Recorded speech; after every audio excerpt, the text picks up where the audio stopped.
And welcome aboard the Tabletop Express. My name is Chris Barrows, and I am excited today to bring in my guest, designer Sabrina Culyba. And Sabrina, welcome to the Hi, Tabletop Express. great to be here. Thank you for having me. Well, Sabrina, thank you for coming on. For everyone who is tuning in, this is Creators Corner, where we sit down with designers, artists, illustrators, all those great folks in the board game space and learn a little bit more about their trade, what the work that they've done, and how they got there. I want to start out with you today with a question I ask everyone, which is kind of that origin story for you. What is your origin in board games? Where does it kind of begin for you? Well, my game career begins in video games. That's where I was working in video games, and while I was in video games, I actually just after I had my first child, my husband and I created a board game for her and her cousins. It was a Christmas gift, and then we ended up spreading it a little bit further, and I ended up pitching it to Peaceable Kingdom, and they picked it up and published it. So that was while I was still working in video games. That was my first experience professionally, I guess, working in board games, but I didn't publish that game or we didn't do like the final art. They did all that. And then I left the studio I worked at in 2018 and started my own small studio. And I just really wanted to do more physical stuff, really wanted to do more work in board games. And here I am. Yeah. Were you a board gamer as a kid? Did you play a lot of board games as a child? Was this something that was part of your life, or was it more a later in life piece that kind of happened? For the kinds of board games, yeah, when I was a child, I definitely played board games, but the classics of the time, Monopoly, Battleship, Candyland, and then some stuff like Mall Madness, which I still have, fantastic Dream Phone, like just games that I guess for their time were sort of like pushing with these fun technology gimmicks. But I never really thought of board games as, a career space. And I think it's only, as an adult playing, what was one of the first games, maybe Pandemic, really getting into a board game that felt like it was doing something new for the board game space, and you get together with other adults and play the game and really have a great time and experience something new and fresh. That's, I guess, as an adult, like in my 20s, I started getting into modern day board games. It's really interesting. I feel like Pandemic is one, and Zev's been on the show as well. It was fantastic. And you talk about some of these games that kind of transformed lives, right, or got people going. Yeah. But games do that, and there's so many unique and interesting games out there, but there's a lot of games that feel the same too. And so one of the reasons I'm excited to have you on today is, you've designed a game that is very different. It's very unique, thematically in particular. And so I can't wait to get into that. We do have some people say hello to board game dads in the house. I see Anthony here. I see you, Danielle. By the way, I do want to point out timing on this day is great. Yeah. Danielle over on her channel at Danica on YouTube actually has coverage of your game that just dropped today. So I'm going to encourage people, and Danielle, feel free to drop that link in the comments for people to go check it out. I'll add it to the show notes after. But coverage is out on this, and this is a game, and we'll let's take a look actually at the screen here, because I feel like people need to see this stuff. So let's go look. We're talking about diatoms now.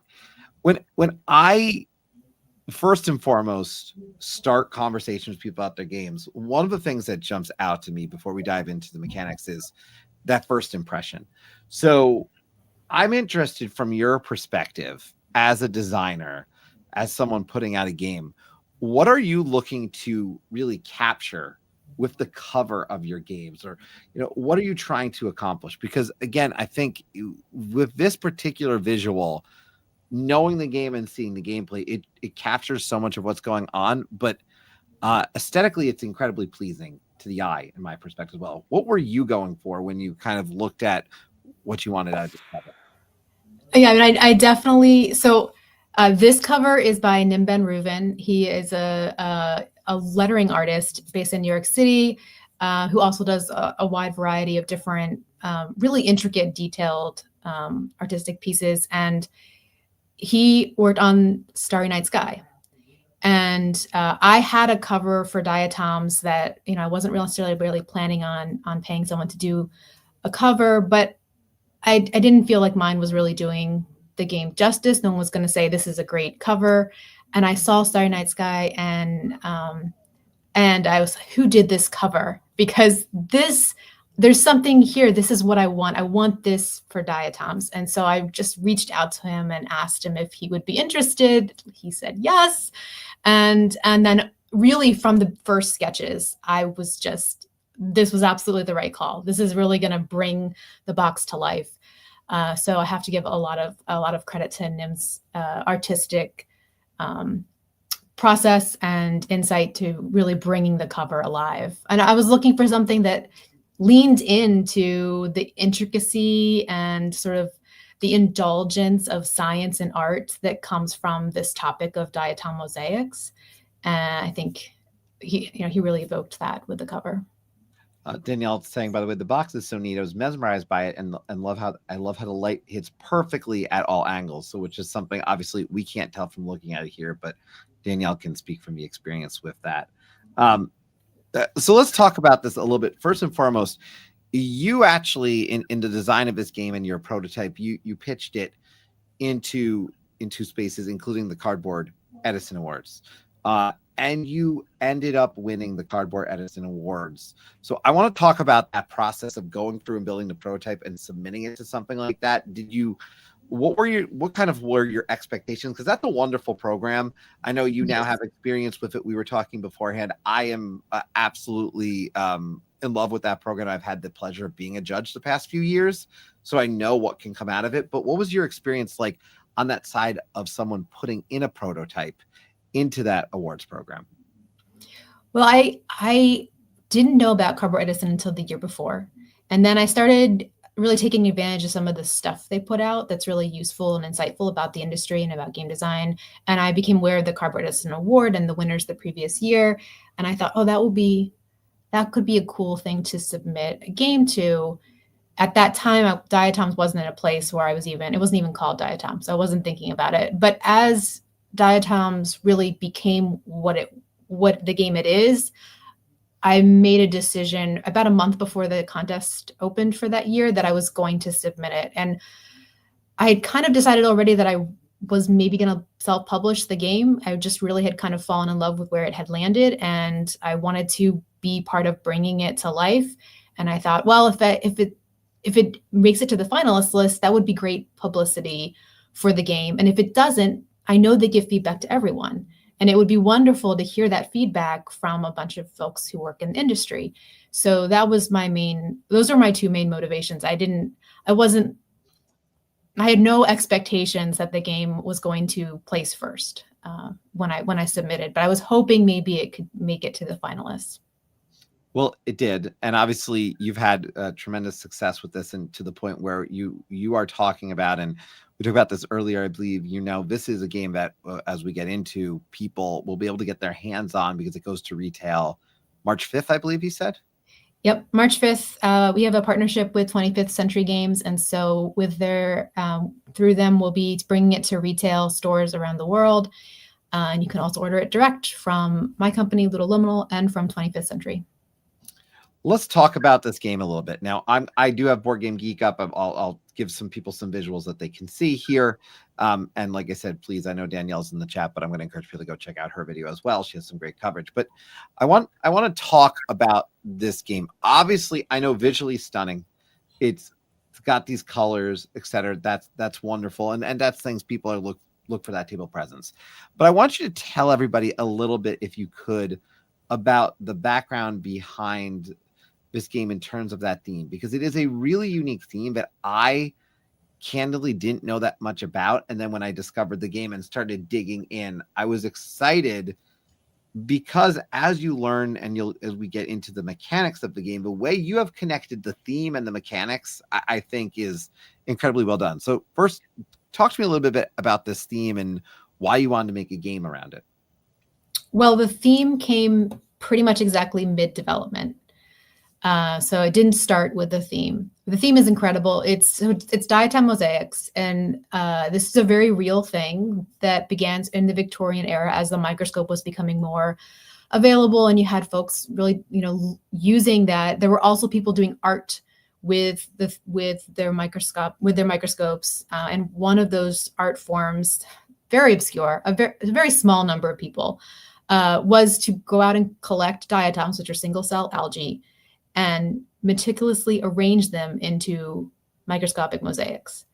So, and I had no idea about this until the summer of 2022, which was, I'd already been developing the game for a year. The game was only abstract. It was called Fraxagon.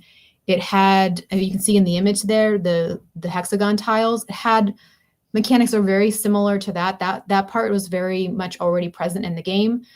But then the game was kind of about harvesting the fractions of arranging these tiles. And that second half of the game wasn't really compelling, and there wasn't a theme. So even though the game, when people played, we were really engaged, I didn't feel like it could draw people in the way that a game with a great theme can.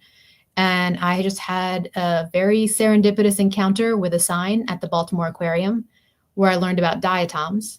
And then I fell down an internet rabbit hole looking up diatoms, and then stumbling upon a picture of diatom mosaics. And I wrote in my design log, diatoms, all capital letters. And I went home from that trip. I was actually at Unpub, and I was visiting the Baltimore Aquarium with my family as part of that trip. So it was kind of random serendipity. I went home, I changed the theme of the game, and it almost immediately became recognizable as what it is today. It's really neat, though, to hear, again, I feel it for a lot of people to process, because for some, theme comes first. For others, it's the mechanics. Sometimes it's the combination. But the fact that, through your discovery, and you do go down a rabbit hole, obviously, to find that path, but you combine these mechanics with a theme that is truly really different and interesting.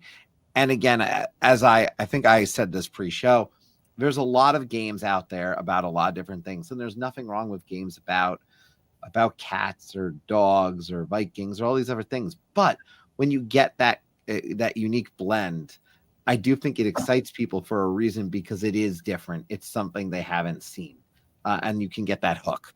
Talk to me a little bit about, from a design component with this game, when you're going through, you've got these mechanics together, you've put the theme together, and now you're trying to figure out what it wants to look like.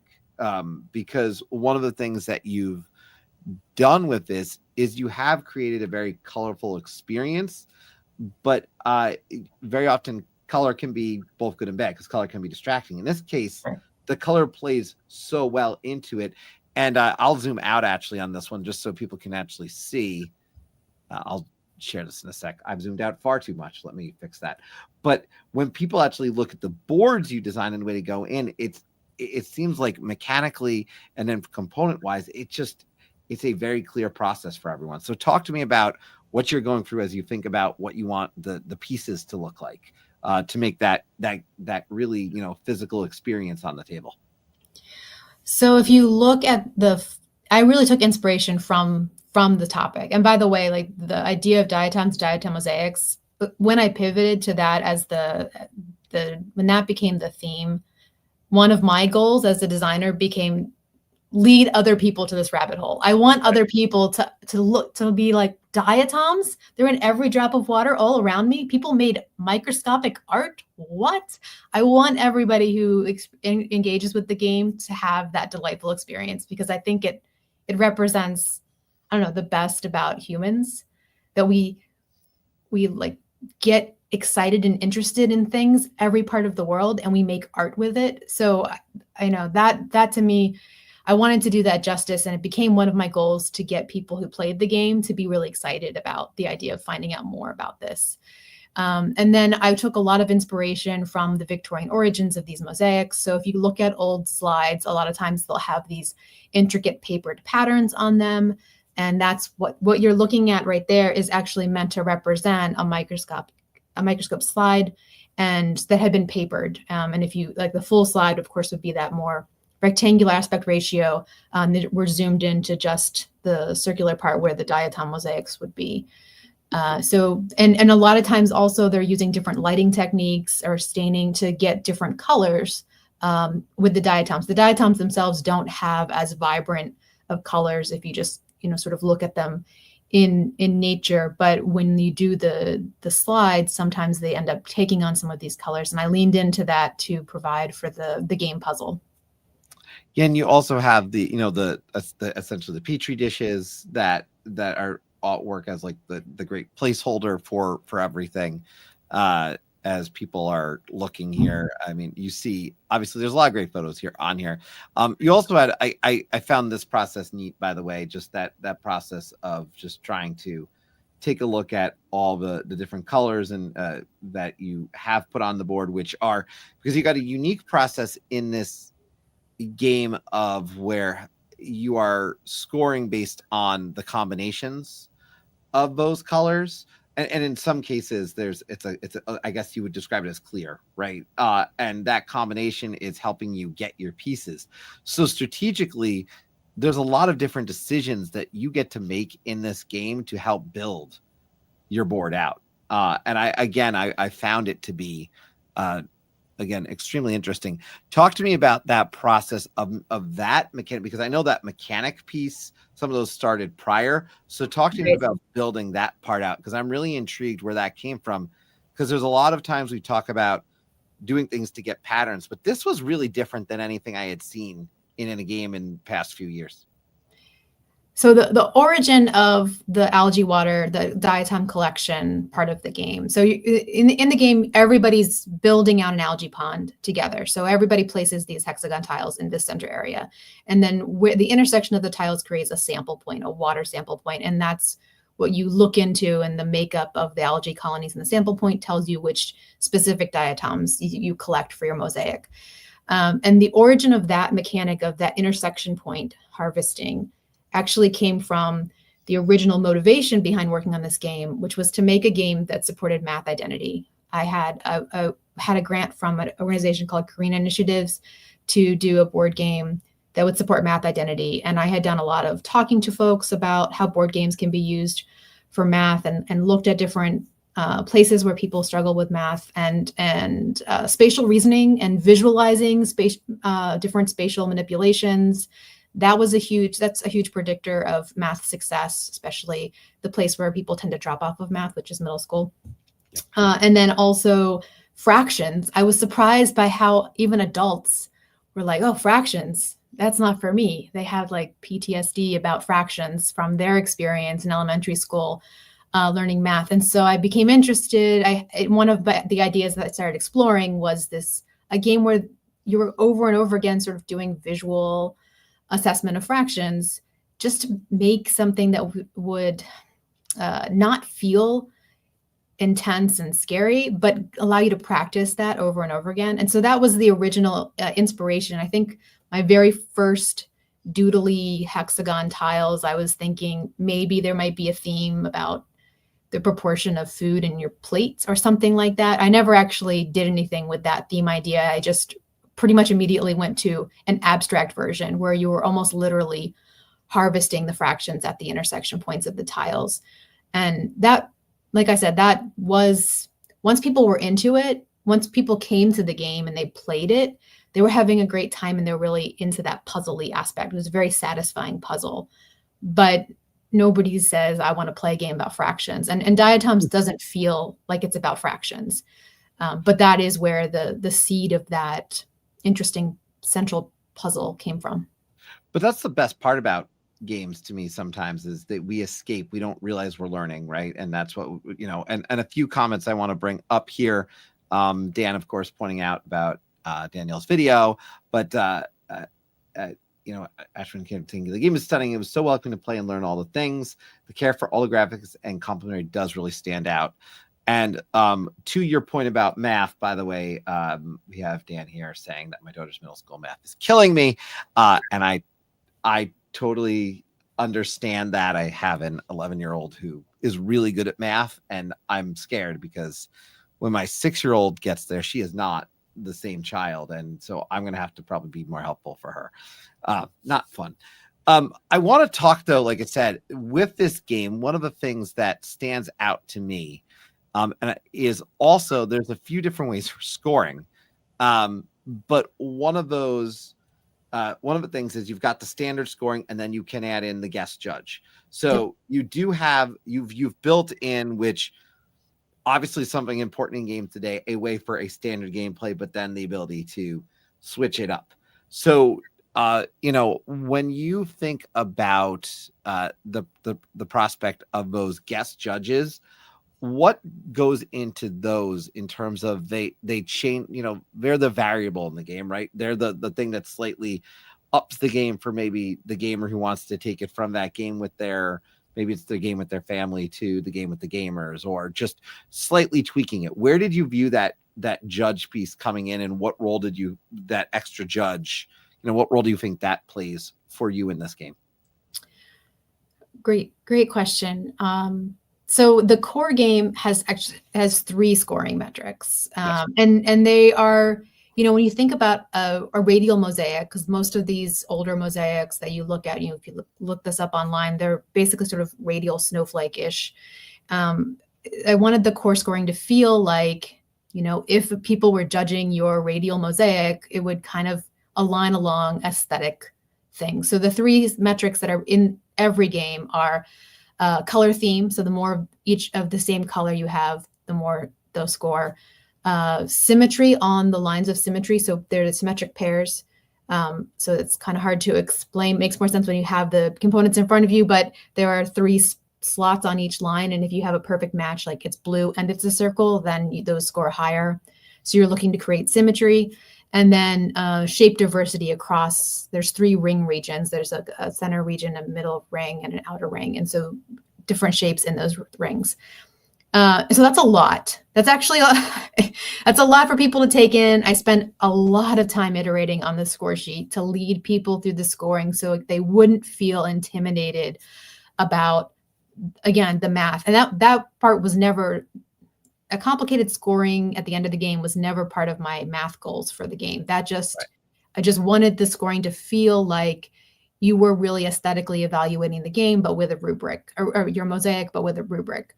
And so those 3 things emerged as the things that made sense as the core. But then one of the things about doing that is no color is more important than another color, and no shape is more important than another shape, really, in the base game. You kind of make your own bed in Diatoms. Initially, everybody's got a blank mosaic, and then you start filling it in. And as you're filling it in, now you're like, oh, now I need a blue circle here because I put a blue circle there, and I already got this shape, so I only need this shape. So you're kind of creating your own constraints and goals based on what you do at the beginning of the game in the base game. And then what the judges layer in is, they kind of push the players to maybe value certain combinations of tiles in the center algae pond, or certain combinations of tiles or layout of tiles in the mosaic.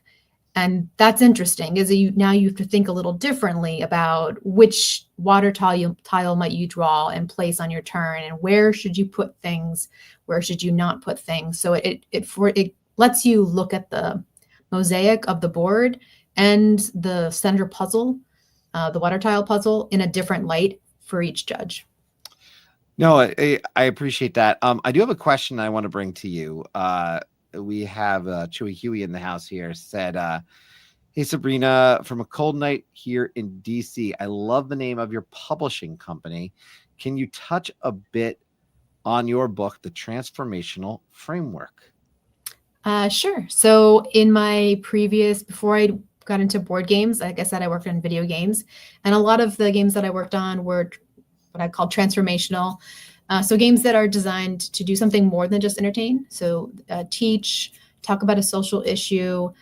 And when working on those games, there were a lot of things that weren't just about the entertainment design that teams struggle with and struggle to keep, to understand how to plan for them, how to do especially pre-production for those things. And so I wrote the book, The Transformational Framework, based on my experience working with teams, working on transformational games, to help teams when working on these projects to ask the right questions up front, to empower the team to really iterate on the design of the transformational aspects of the game in addition to the entertainment aspects of the game. Yeah, that's available on my website, and it's actually available as a free PDF if anybody is interested in games as transformational medium. You're welcome to check that out. Thanks for asking about that. It's interesting too, and I love that question, in particular because I think of even just board games themselves as how they transform. I was talking today. I ran just an event with some senior citizens in my local community, and we're just talking about just the social aspect, or the importance that it has on mental health, and the impact that these games can have on our lives from a young age to our later years. And so for you with board games, how much does that come into play as you think about what you want to do next? I mean, does that transformation factor come into play with everything that you do? Is that just kind of in your DNA? Yeah, I'm always thinking about the why engage with the game. I definitely see games absolutely as a wonderful way to understand the world, understand ourselves, to connect with one another. If I was going to go on a soapbox, I definitely think that more people should play more games, especially modern games, because they really have the kind of collaborative, lateral, iterative, complex thinking that we need in order to overcome the challenges that face us as a society. And actually more and more, I also believe people should make games, and they should make games that are more than just, I want the game to look cool or be fun. They should make games with an idea of eliciting a certain type of experience, or serving a certain audience, because I think understanding audiences and how to design for other people and how to design interconnected systems, these are really critical skills for everyone to learn, and I think they're really positive skills. So I absolutely believe in games across the board as a positive force for society. And then for a lot of my work, for obviously Diatoms was inspired by this idea of, what if you make a game intentionally to support math identity? That's kind of where its seed grew out of. The next few games are cooperative family games, and really that comes from wanting to be able to co-play with really young kids, but with older players too. So that kind of very positive experience where you can engage with games and really start to learn some of these more complex, collaborative, competitive skills that games enable us to explore and understand, with younger players. So that's, I'm always thinking about what is the game doing beyond just being a game. I think that's impossible for me to disentangle from my design process. Well, I think the co-play is particularly interesting because, again, I mentioned I have an 11-year-old and a 6-year-old, and to me, anyone who can design an experience that both children can enjoy, and even a fairly equal, it doesn't have to be perfectly balanced, right? But that they are both able to participate in and both take enjoyment from. Sibling play, it could be cousins, it could be siblings. The comparison does not have to be X to Y. It doesn't matter. But the bottom line here is that's impactful. When you talk about that, and I know that's a big part of what you look to do, and that, again, I will encourage people, if you I'll put the link again, if it's not already there in the show notes, that people can go, because there is a link to the book that was mentioned, and I want people to be able to check out a transformational game design, or I should say the transformational framework on there. I did have another question here. It looks like Danielle inquired if you would ever consider making a video game version of Diatoms. I recently got a Steam Deck and would be neat to play something on the go. Would you think about those kind of aspects in the future? Is that something you've ever considered? Absolutely. It's funny. I just had a conversation with a small team here in Pittsburgh who I met on Sunday at a local playtesting event, and they were like, we do app versions of board games. I would love to do Diatoms as an app version. I think, first of all, I think you could do really cool things about looking through the water and finding the diatoms, like, so you can sort of bring it to life a little bit. And then Diatoms has a pretty robust solo aspect to it, where you're creating mosaics on commission. And in the game, it ships with 36. If you backed the game, there's a little pack with 7 additional, but you could do many more, sort of like a daily challenge. And that's the kind of thing that you can really do with a digital game that would be really cool to play with and fun and interesting to work on. It also, it's not currently something I have the resources to do, but it's absolutely something I'm interested in doing. It's so interesting too, because if you look at just that example, Wingspan on Steam Deck, it is also an experience because they added these extra little effects, these other things that just take you into the experience of. So for anyone who loves that game, and obviously a lot of people like Wingspan, right, it's this little extra effect. It's that idea of hearing the birds and hearing the sound. And again, yes, absolutely. Exactly. If you're going to make it digital, then embrace some of the delightful things about the medium. And I really believe in that. Yeah. No, very cool. I have to say, and again, one of the things is if people go to your website, right under the headline of the name of your site, it says unique games to play together. So obviously you do live and breathe this. This is right there for people to see. The other thing I want to note that I always love asking people about, right on your website, right at the top, it says playtest, because you talk about the concept of playtesting, the ability to playtest. You have, it looks like you even do signups for playtests. So playtesting is part of your process. Oh, yeah. Can you talk to me about what you've learned from playtesting, and how you've also learned to have your games playtest? Because I also know you get a unique set of feedback. We had a month or two back, we had Chris Porter on, and I watched Chris Porter get his game playtest directly from him, because I playtest and I watch people giving him feedback. So it's one thing to playtest, but it's also this concept of how you take the feedback and parse what is valuable feedback versus what is something that maybe just great, I appreciate it, but that's not going to actually impact any of my decision making. So if you could talk through kind of that process of playtesting with kind of both perspectives in mind, I'd be really interested. Sure. Well, I do lots of different types of playtesting. So of course, I mean, first of all, I playtest all the time with my partner. So he's my main development collaborator. So we playtest internally. And then I will do playtesting at events or at spaces. So I run a local Pittsburgh playtest event where local designers bring games.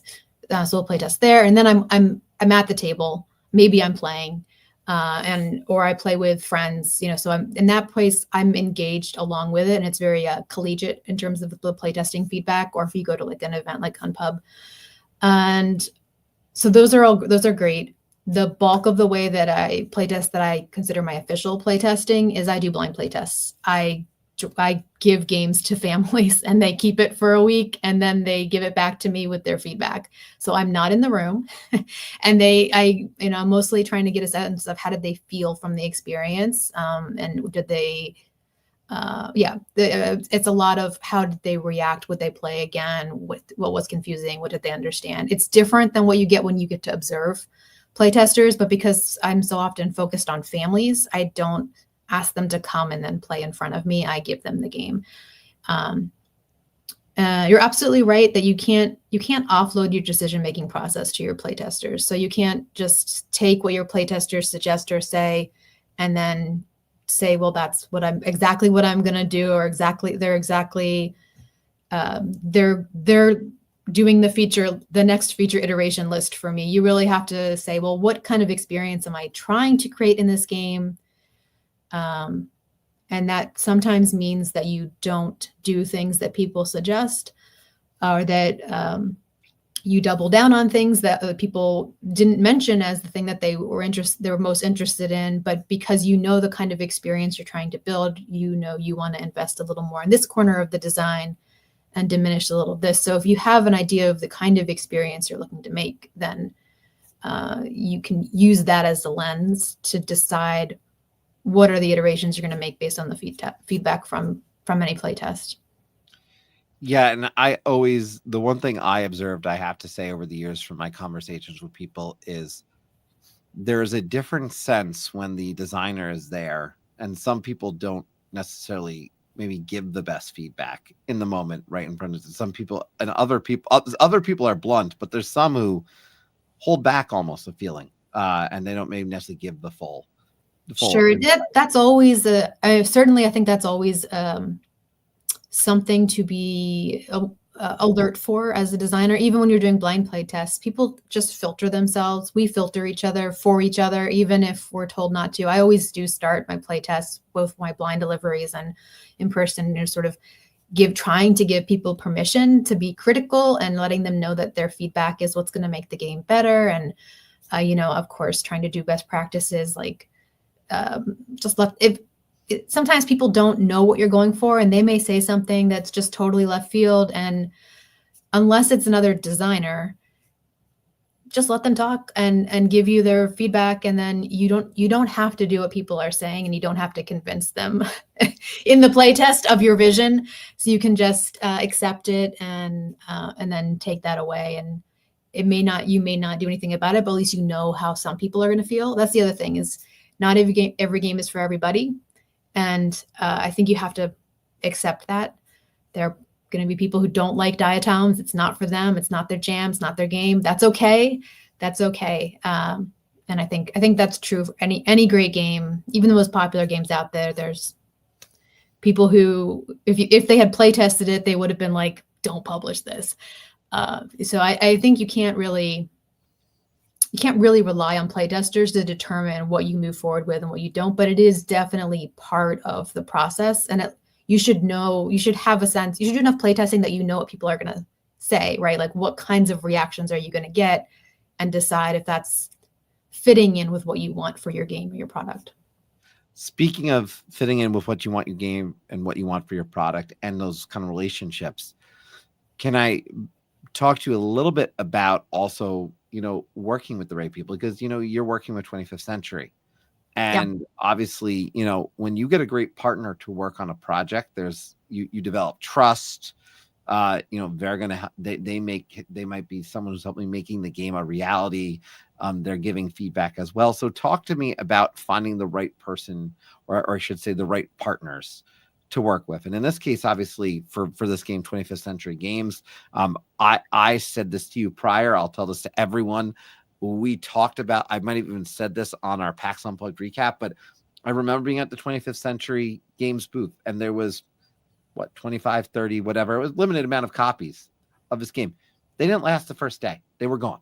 It was gone. It was a very limited availability, and people were excited. So, when you get a great partner who's willing to start to put you out there and kind of get that momentum, I know it goes a long way. So talk about finding that partner and how you build that relationship. Yeah, so 25th Century is been a great partner. I'm very excited for how our retail launch is going to go, because I think it's going to be a great partnership for that success. I also have a great manufacturer. I work with What's Games for Diatoms, and they did a fantastic job on the products. And I think I found both of those folks through other folks. So for 25th Century, for example, I was in the Unpub group, I think at PAX Unplugged, maybe, and I was having a conversation about how I wanted to publish it myself, but I was very aware that I didn't have the distribution network, the relationships with retailers, the established company trust to really sell a lot of copies potentially. It was a thing I was very worried about. And I also didn't have the resources to maybe go to every convention and have the game present in a lot of places. And I was looking for a partner to help with that part of it. And I was talking about that with a table of folks, and Clarence Simpson, who's a fellow designer, then came up to me afterwards and mentioned 25th Century as a potential partnership. And I Then played Diatoms on Screen Tap with Chad Elkins, who's who runs 25th Century Games, and we decided to partner together. So that really came from word of mouth. And deciding my manufacturer, I was already talking to them, but I got feedback from multiple people, including 25th Century, that they really liked this manufacturer, and that's why I decided to go with them, because I knew Diatoms had a lot of complex pieces that I really wanted to make sure I could nail the quality on. So I took those personal recommendations very seriously and looked for that. And I found that's useful across the board, especially if you're new to the industry like I am, looking for those partners that other people say, yeah, they're great. When you hear that, that's a good sign. And it does seem like for many that I've talked to who've been in your position, the industry has been really welcoming to those who have a new board game and they see a great idea and they want to help. They want people get to space. There's a certain amount of that. They see the creativity that people bring and they want to bring it to life. So it's wonderful to see. And it's been really wonderful to see what you've brought to life. Like I've mentioned, again, I think, yes, it's beautiful, but to that point, it's crafted in a way that it's not just beautiful. There's depth.